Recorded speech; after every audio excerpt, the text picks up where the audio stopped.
Seperti inilah surat Al-Mu'minun 12, 13, 14 yang dalam pandangan Gary Miller, seorang saintis ahli matematika asal Kanada, sebagai bukti yang sangat jelas bahwa Al-Quran itu sesungguhnya adalah memang firman Allah. Gary Miller ini bukan hanya seorang saintis, dia juga adalah seorang misionaris.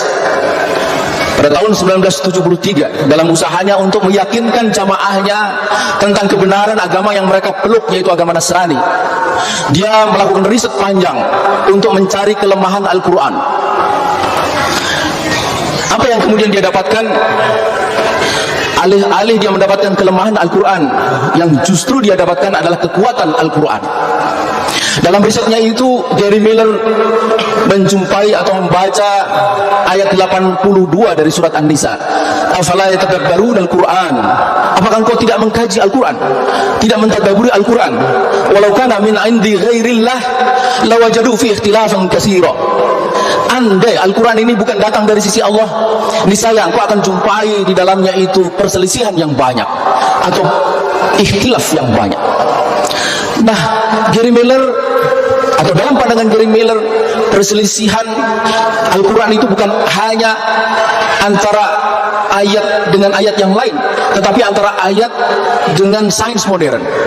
Nah, Gary Miller tidak menjumpai kedua-duanya.